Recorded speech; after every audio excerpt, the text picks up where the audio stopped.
Bueno, pues la primera fase es la fase del setup del proyecto. Y aquí pues vamos a tener algunas tareas que únicamente las vamos a tener que hacer una única vez, como es configurar nuestra estación de trabajo de Data Science, instalar en nuestro equipo pues Python, el entorno de desarrollo integrado y todo lo que vamos a necesitar, que por supuesto ya te lo iré explicando dentro de unos minutos. Y luego ya también sí que ya en cada uno de los proyectos que vayamos a abordar tenemos que hacer también una configuración, tenemos que crear un entorno, tenemos que instalar las librerías que vayamos a utilizar para ese proyecto y tendremos que instalar una serie de archivos que vamos a utilizar pues prácticamente en casi cualquier proyecto de Data Science. Una vez que terminemos esta fase de setup, lo que vamos a tener es ya todo lo necesario instalado y configurado para empezar a trabajar en el proyecto. Luego, la siguiente fase que vamos a tener es la fase de importación y calidad de datos. Y aquí pues eso, vamos a tener que acceder a las fuentes que contienen los datos que vamos a utilizar para nuestro proyecto, que podrán ser ficheros, bases de datos, APIs, etcétera. Nosotros en este caso vamos a ir a lo más sencillo, que es hacer la importación de unos ficheros que nosotros te vamos a proporcionar, y una vez que hayamos cargado esos datos tenemos que hacerle el proceso de calidad de datos, que básicamente lo que significa es analizar esos datos para ver si contienen errores y en el caso de que los contengan pues corregirlos antes de continuar avanzando en el proyecto. Luego de ahí vamos a pasar a una fase que se llama EDA, que viene de análisis exploratorio de datos, y que es una fase en la que principalmente lo que vamos a hacer es entender ya en profundidad los datos con los que estamos trabajando. Aquí haremos análisis descriptivos, haremos tablas cruzadas, haremos gráficos y entenderemos ya con un sentido de negocio toda la información que tenemos para el proyecto. Luego la siguiente fase es la fase de preparación de datos, y aquí básicamente vamos a hacer dos grandes cosas. Por un lado vamos a crear nuevas variables que desde negocio nos puedan aportar valor al objetivo de nuestro proyecto, y por otro lado también tendremos que preparar los datos y las variables en los formatos que aceptan los algoritmos que vamos a utilizar posteriormente. Y una vez que ya hemos hecho esa preparación, pues ya pasamos a la fase de modelización y evaluación. Esta es una de las fases más importantes, aquí es donde vamos a entrenar nuestros modelos de Machine Learning, y por ello sí que quiero detenerme ahora un poquito aquí para explicarte algunos conceptos que son básicos para que entiendas lo que vamos a hacer después. Y el primer concepto que tenemos que introducir es el concepto de entrenamiento versus inferencia. ¿Y esto qué significa? Bueno, pues que al final uno de nuestros objetivos va a ser construir un modelo que nos permita hacer predicciones. Por ejemplo, en nuestro caso queremos un modelo que nos permita predecir cuáles van a ser las ventas que se van a dar durante el mes de noviembre. Pero claro, ¿cómo desarrollamos ese modelo? Digamos que la parametrización, la configuración de ese modelo, nosotros no nos lo inventamos. Nosotros lo que hacemos es entrenar a ese modelo. Y esta es una palabra importante porque es la palabra que se utiliza en la jerga. ¿Y qué significa entrenar a un modelo? Pues significa que nosotros vamos a tener un histórico a lo largo de los meses y esperablemente a lo largo de los años de cuáles son todas las ventas que se han ido produciendo en cada día, y además junto con otra serie de variables que se llaman variables predictoras, que son las variables que pueden influir en que se venda más o menos. Pues por ejemplo, el día de la semana es una variable predictora, porque imagínate que estamos en un sector que se vende más los fines de semana que los días laborables, por ejemplo. O el propio mes es una variable predictora. Normalmente en consumo, meses como noviembre, diciembre y principios de enero son meses en los que se vende mucho más que en otros meses del año. O en nuestro caso, por ejemplo, que sea una fecha como Black Friday o como Cyber Monday, es una variable que claramente es una variable predictora. Entonces, como te digo, dentro de nuestro histórico nosotros tenemos toda esa información de variables predictoras y cuáles fueron las ventas que se han producido, porque esto es información ya del pasado, en cada uno de esos días. Y toda esa información es la que nosotros le metemos a un algoritmo de Machine Learning para hacer lo que se llama el entrenamiento del modelo. Ahora, una vez que ya se ha hecho eso, imagínate que pues voy a representar el modelo con esta letra, esto es nuestro modelo, pues una vez que el modelo ya está entrenado, ahora nosotros queremos utilizarlo para hacer las predicciones de ventas de los siguientes días. Y eso es ya lo que se llama la fase de inferencia, que es un término como más analítico, o lo podrás escuchar también en términos más técnicos como la fase de producción. Entonces, resumiendo, tenemos una serie de datos históricos con la variable que queremos predecir y además también una serie de variables predictoras. Esos datos históricos se los pasamos a un algoritmo de Machine Learning, con eso se genera un modelo que después ponemos en producción para predecir ya los datos a futuro, que es lo que realmente nos interesa. Y entonces aquí hemos introducido otro término que tenemos que conocer, que es el término de algoritmo. ¿Qué es esto de un algoritmo de Machine Learning? Bueno, pues para no ponernos tampoco ahora demasiado técnicos, podríamos pensar en un algoritmo como en una especie de fórmula matemática, pero que no es una fórmula que ya está definida de antemano, en plan de 3x más 2y por 4z, sino que es una fórmula, entre comillas, que es la que se entrena con todos estos datos que te comentaba antes que le pasábamos. ¿Y cómo se entrena? Pues dependerá de la tipología del algoritmo en concreto. A efectos prácticos, en proyectos de Data Science empresarial se utilizan tres grandes familias de algoritmos. Por un lado estaría la familia de las regresiones regresiones, que esto sí que puede ser lo que sea más parecido a una fórmula, y de hecho pues es lo que estudiarías seguramente en el instituto o en la carrera, con cosas del estilo de que y es igual a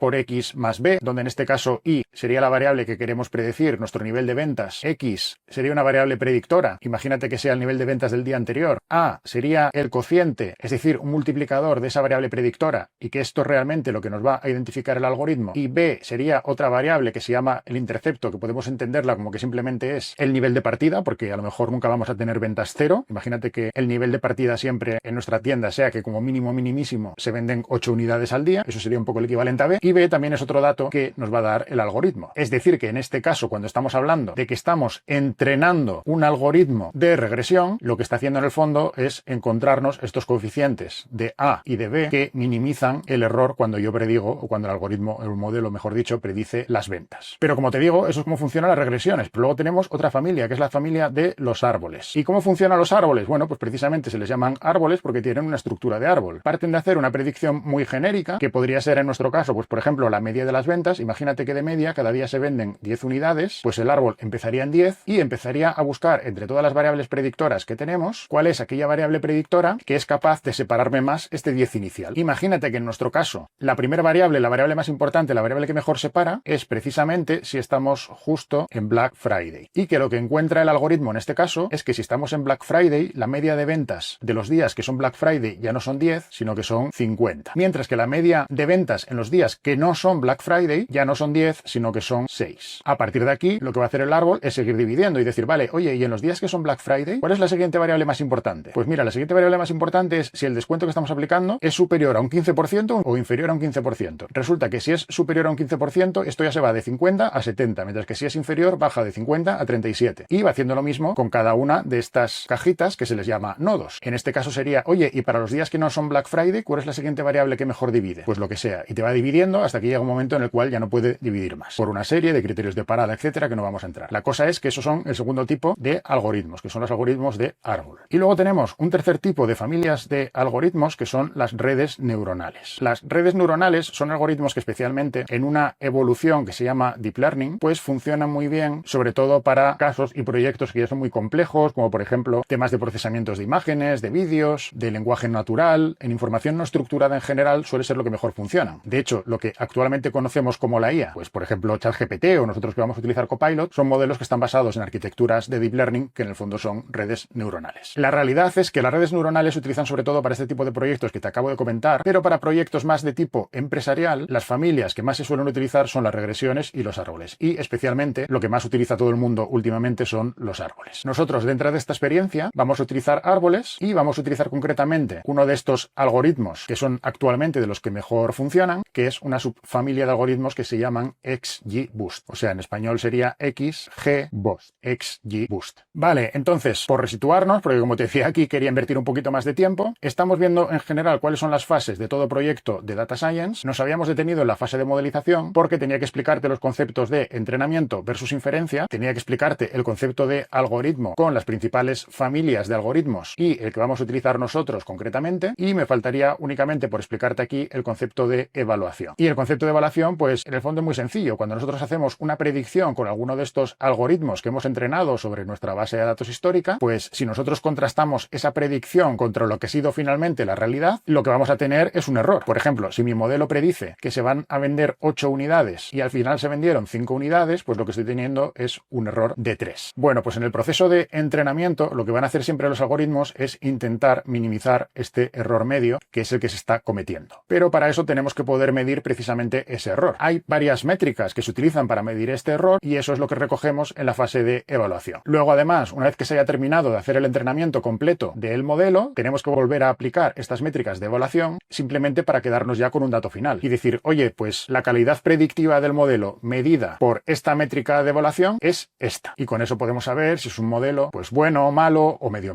Y luego ya para terminar y volviendo a la parte superior de las grandes fases de un proyecto de Data Science, está la fase del deployment. El deployment lo que significa es, oye, hemos hecho ya todo el proceso, hemos entrenado nuestro modelo, pero ahora esto, ¿cómo lo vamos a productivizar? Cuando antes decíamos que cogíamos esto y lo poníamos en producción, ¿bajo qué formato lo vamos a poner en producción? Y bueno, pues aquí también hay muchas alternativas, pero sobre todo yo te voy a mencionar las tres más frecuentes, que la primera sería lo que se llama un script de batch y no te asustes por el nombre porque esto es muy sencillo. Batch simplemente lo que significa es que es algo que no es en el momento, que no es en tiempo real, sino que es algo que dejamos programado para que se ejecute a una hora determinada. Por ejemplo, un caso de uso muy común es desarrollar modelos que calculen la probabilidad de que cada cliente compre cada producto de los que ofrece nuestra empresa. Pues eso, por ejemplo, para montar campañas de marketing no hace falta tenerlo en tiempo real. Entonces lo que se suele hacer es que una vez que tú haces este modelo y ya lo tienes entrenado y finalizado, pues simplemente se lo das al departamento de informática y el departamento de informática dice, vale, yo te voy a ejecutar este modelo todos los martes a las 3 de la mañana, por ejemplo. Y es un proceso que dura 15 minutos y cuando tú ya vengas el miércoles a las 9 de la mañana, tú ya vas a tener todas las probabilidades que se llaman scoring en este contexto, ya vas a tener todos los scoring actualizados para que tú puedas montar tus campañas de marketing. Y eso es lo que se llama un deployment en batch. Luego, otra manera de hacer deployment es una cosa que se llama API, que a lo mejor lo has escuchado porque está también como muy de moda, y que básicamente esto consiste en que tú coges el modelo que habíamos dicho que habíamos entrenado y lo encapsulas dentro de esto que se llama API, que en el fondo no es más que un proceso informático que suele estar disponible a través de Internet y que va a recibir unas llamadas de terceras aplicaciones que le van a pasar unos datos, se va a ejecutar el modelo con esos datos y el modelo va a devolver su predicción. Imagínate, por ejemplo, que has desarrollado un modelo de scoring de riesgos bancarios que recibe datos sobre la información de un cliente y devuelve la probabilidad de que no te devuelva un crédito. Pues eso lo encapsulas en una API que se queda en un servidor que está disponible para recibir peticiones y la petición que recibe, pues imagínate que es del programa de gestión que tiene un gestor comercial que está hablando con el cliente y al cual el cliente le está pidiendo el crédito. El gestor comercial dentro de su programa toma todos los datos del cliente, edad, si está casado, cuánto gana, si tiene empleo fijo, etcétera, etcétera, y le da al botón. Cuando le da al botón, toda esa información hace una llamada a tu API, se le pasa esa información, tu modelo devuelve una probabilidad de que pague o impague ese préstamo y automáticamente pues el gestor bancario le dice, oye, pues mira, te lo puedo conceder o no te lo puedo conceder. Eso sería la forma de hacer el deployment mediante APIs. Y luego la tercera más habitual, que es la que vamos a utilizar nosotros, que es que no es que exista otra aplicación externa que hace una llamada a tu API, sino que directamente tú creas tu propia aplicación que ya tiene incorporado dentro de ella tu modelo de Machine Learning para hacer pues lo que sea que haga. Como te digo, esto es lo que vamos a hacer nosotros en la experiencia y la aplicación que nosotros vamos a crear es una aplicación con la cual el usuario de negocio va a poder hacer simulaciones de diferentes niveles de descuentos, tanto los que hagamos nosotros para el mes de noviembre como los que pensamos que va a hacer la competencia, y con esa información el modelo que hemos entrenado va a predecir cuáles son los niveles de ventas esperados. Oye, ¿qué pasaría si hago un descuento de un 5? ¿Qué pasaría si hago un descuento de un 10? ¿Qué pasaría si hago un descuento de un 15? Y eso pues le ayuda mucho a la persona que tiene que definir esos descuentos a la hora de tomar la decisión final. Bueno, espero que no os haya hecho demasiado lío con lo que te he dibujado aquí en la pizarra, porque al final ya nos hemos quedado sin espacio, pero esta es una lección muy importante porque realmente si entiendes esto a alto nivel, el resto de lo que ya vamos a ir haciendo pues es simplemente ir avanzando en todo este proceso. Te voy a enseñar cómo hacer un setup y todo lo que tienes que instalar, te voy a enseñar cómo importar los datos y hacer una calidad de datos, vamos a hacer un análisis exploratorio, vamos a ver cómo tenemos que preparar las variables y cómo creamos desde negocio nuevas variables, vamos a entrenar un modelo de XGBoost y lo vamos a evaluar y vamos a crear la app para hacer el deploy. Y todo ello, por supuesto, soportado y apoyado por nuestro copiloto de IA, que ya vas a ver que nos va a ayudar un montonazo, especialmente en todo lo que tiene que ver con la parte de código y programación, permitiéndonos a nosotros centrarnos en la parte de más valor, que es la parte de negocio y la parte analítica.